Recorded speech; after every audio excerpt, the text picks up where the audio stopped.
झारखंड में बालू घाटों को लेकर इस समय एक बड़ी और महत्वपूर्ण खबर सामने आ रही है। हम आपको बता दें, पिछले कुछ महीनों में बालू घाटों की नीलामी, पेसा एक्ट और हाई कोर्ट की रोक के कारण पूरा मामला अटका हुआ था, लेकिन अब हालात बदलते हुए लगातार दिखाई दे रहे हैं। राज्य में अब बालू घाटों का संचालन सैंड माइनिंग रूल 2025 के तहत किया जाएगा।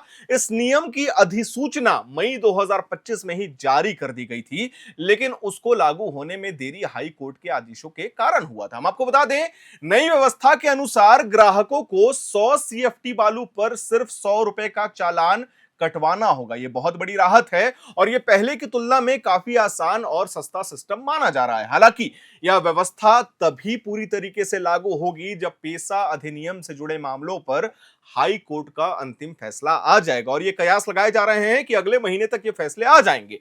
पेसा एक्ट आदिवासी इलाकों में ग्राम सभा को प्राकृतिक संसाधनों पर निर्णय लेने का अधिकार देता है। इसीलिए कोर्ट ने यह साफ कहा था कि जब तक पेसा नियमावली राज्य सरकार पूरी तरीके से लागू नहीं करती है, तब तक बालू घाटों की नई नीलामी या संचालन की अनुमति नहीं दी जा सकती है। हाईकोर्ट ने सरकार से यह रिपोर्ट भी मांगी है कि पेसा नियमावली किस स्थिति में है और इसे लागू करने में क्या प्रगति हुई है। अभी तक ये राज्य सरकार से रिपोर्ट मांगा गया है।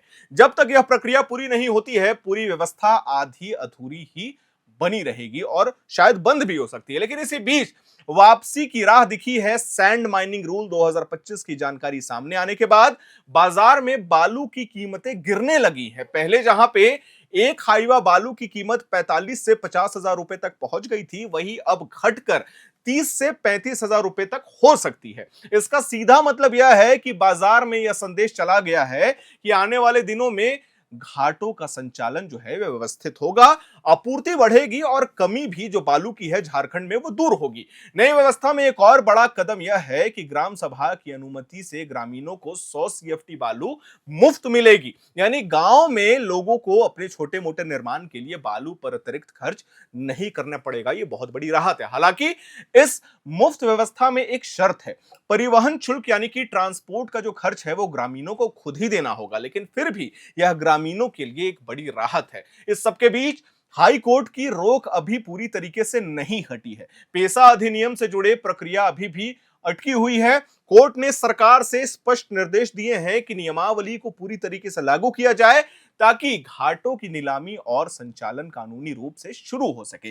राज्य के लगभग 6000 से अधिक पंजीकृत बालू घाट हैं और अगर इन्हें सही तरीके से चालू कर दिया जाए तो ना सिर्फ बालू की कमी खत्म होगी, बल्कि बाजार स्थिर होगा और अवैध खनन का जो मामला आप सुनते रहते हैं झारखंड में होता है, वो पूरी तरीके से बंद हो जाएगा। इस पूरे बदलाव का असर निर्माण क्षेत्र पर बहुत बड़ा पड़ने वाला है। हम आपको बता दें, बालू की कीमतें घटने का मतलब है कि घर बनने से लेकर पुल, सड़क जैसी सरकारी परियोजनाओं की लागत कम होगी। छोटे ठेकेदारों और मजदूरों को भी इसका सीधा लाभ मिलेगा, क्योंकि महंगी सामग्री की वजह से बहुत सारे निर्माण कार्य हमेशा से रुक जाते हैं और गरीबों को खासा दिक्कत होती है। इससे ग्रामीण इलाकों में भी लोगों को राहत मिलेगी, क्योंकि निर्माण सामग्री महंगी होने के कारण लोग अपने घरों का निर्माण टाल देते हैं। सोचते हैं कि जब बालू सस्ता होगा तो निर्माण करेंगे।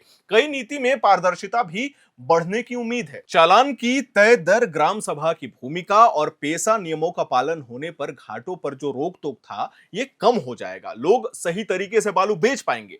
लोग समय से बालू घाटों पर जो मनमाना शुल्क लेते थे, अवैध वसूली करते थे, अवैध खनन की शिकायतें लगातार आती रहती थी, अगर नया नियम लागू हो गया और उसका पालन सख्ती से हुआ तो यह पूरे सेक्टर की कार्यप्रणाली को साफ सुथरा कर सकता है। इसमें कोई भी दो राय नहीं है। हालांकि चुनौतियां अभी भी बाकी हैं।